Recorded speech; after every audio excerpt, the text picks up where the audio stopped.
Welcome students. This is 1.2, the lesson Dick Whittington and his cat. This is a story of a boy who was initially very poor and was in miserable condition, but later on became the mayor of a big city. The story is very interesting. Let's start with the lesson. Pay attention to the text. Dick Whittington and his cat. There was once a poor boy called Dick Whittington who lived in a small village in the south of England. He had no proper home, for both his parents had died and he was unkindly treated by many of the villagers. One day, Dick overheard someone say that the streets of London were paved with gold, and he decided that he would go there at once and pick his fortune up in gold pieces from the streets. For he thought people might treat him more kindly if he were rich. So this boy was orphan. He has no parents, father and mother. He decided to go to London because he overheard someone saying that London's roads are made of gold. There is too much money. So young Dick set out to walk to London. He had not gone far when a man in a cart stopped and asked him if he was running away from home. I have no home, Dick answered. I am on my way to London to find my fortune. He replied that I am going to London to find my luck, to test my luck.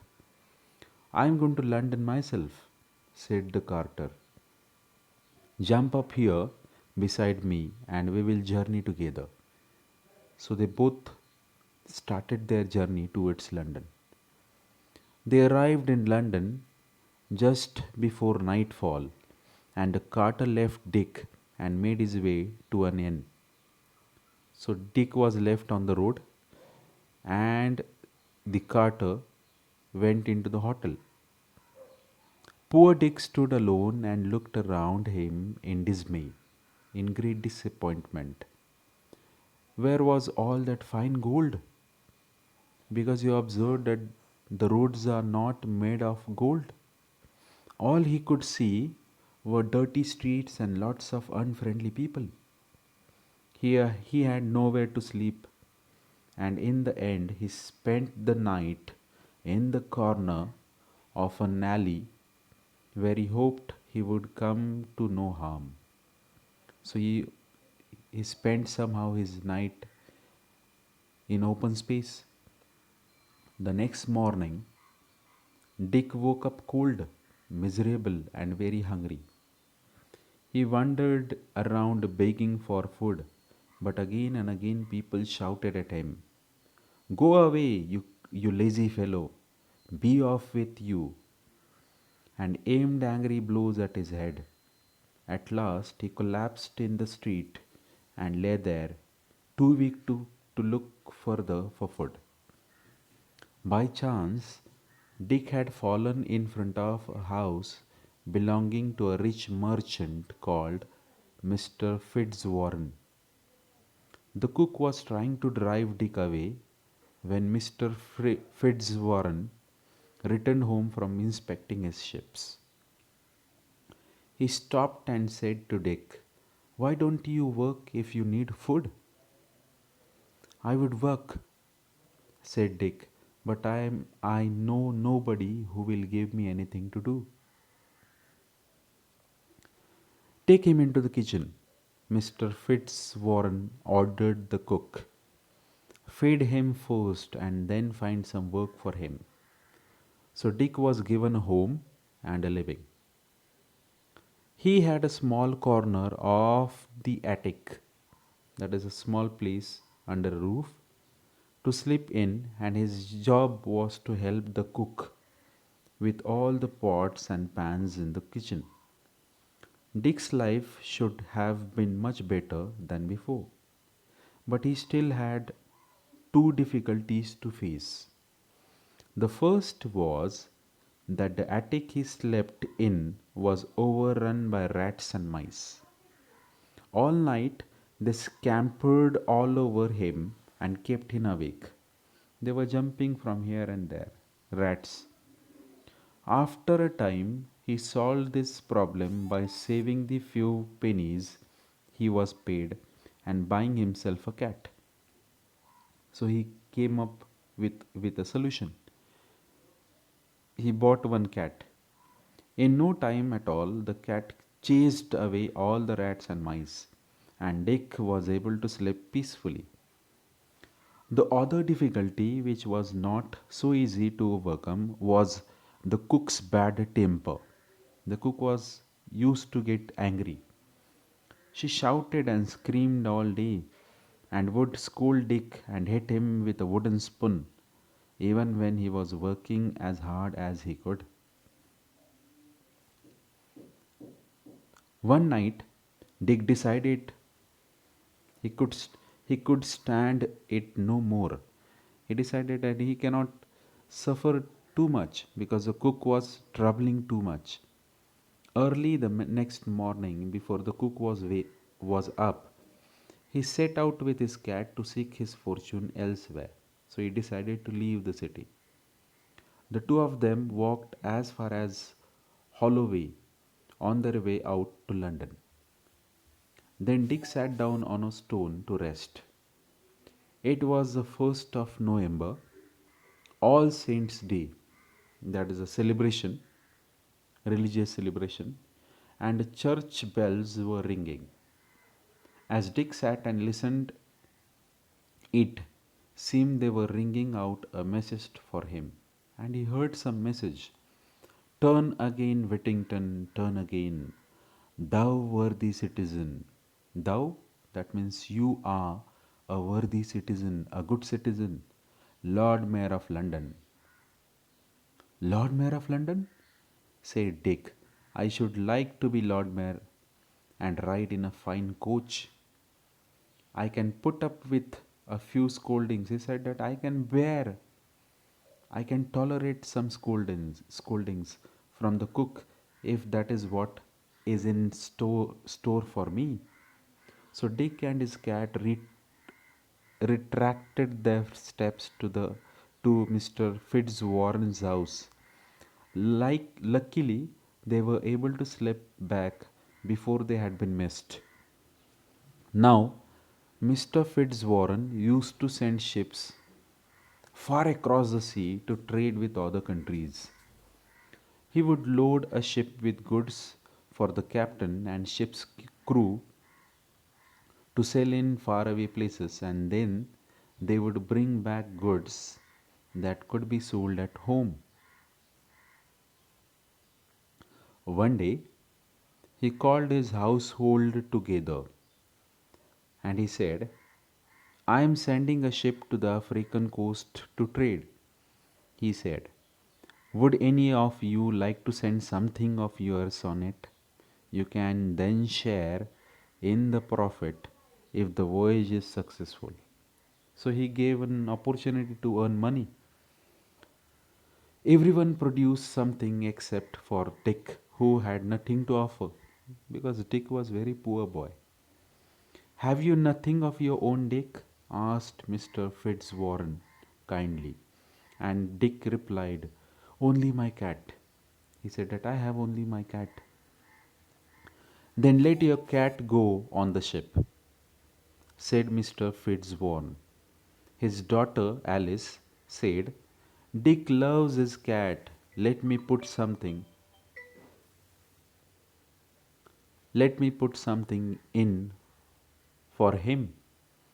But her father said, no, it must be his, not something belonging to someone else.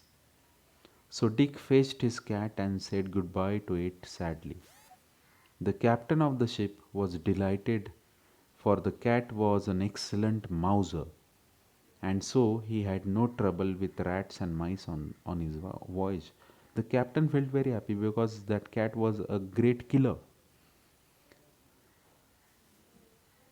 After some months, the ship arrived at a place on the African coast, Barbary, where people called the Moors lived. So there Moors named people used to live. The captain sent a message to the king to say he had fine goods for sale and he was invited to the palace to show them. While he was talking to the king and queen, some dishes of food were brought in, but almost immediately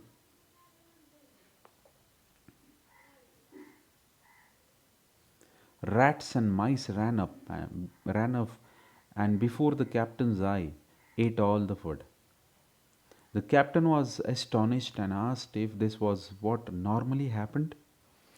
All's yes, came the reply. The king replied that in our kingdom, mice and rats are too much. They are troubling us every day. The country is suffering from a plague of rats, a great trouble, and mice, and we cannot get rid of them. I think I may have the answer on my ship. The captain replied. He said that I have answer because I have with me a cat, said the captain, and he sent a message asking for Dick's cat to be brought to the palace. More food was laid out, and rats and mice appeared as before. The cat immediately jumped, killing at least a dozen before they scattered. Everyone was delighted, and the queen asked, "What do you call this animal?" Because these people never seen cat before. "Puss," in the name she answered too, said the captain, and when the queen called, "Puss, puss," the cat went over to her and purred. The queen was a little alarmed at first, as she had seen how fiercely the cat had attacked the rats and mice. But the captain told her not to be anxious. "Puss is very friendly with people," he said, "and would soon rid your kingdom of rats and mice." So he offered them the cat. "I would give great wealth to own this animal," said the queen. The queen said that I am going to give you big amount of money because you have solved a big problem of our kingdom. So the captain began bargaining, and it was agreed that the king would buy the whole cargo from Mr. Fitzwarren's ship to pay a fine price for it, and for the cat alone, the king paid 10 times the sum again. So, huge amount of money was given for the cat. When the ship came back to the port of London, the captain showed Mr. Fitzwarren the gold and jewels he had brought from Barbary and told him the story of the cat. The merchant sent for Dick. "For now on, Dick," he said, "we should all call you Mr. Whittington, for you are a rich man." Mr. Fitzwarren then paid him all the money the captain had received for the cat. That all money which was given to him was given to our little poor boy, Dick. From this time on, Dick worked with Mr. Fitzwarren and became a successful merchant himself. He married Mr. Fitzwarren's daughter Alice, and 3 times he was elected Lord Mayor of London. He was also in time knighted by the king and became Sir Richard Whittington. So he was given a highly honored title. He was not only famous but he was popular too, for he always helped the poor with his money. Sometimes, when he was old, he would tell his grandchildren the story of his cat and how the bells of London had called him back when he was only a poor boy. Turn again, Whittington, turn again, thou worthy citizen, Lord Mayor of London.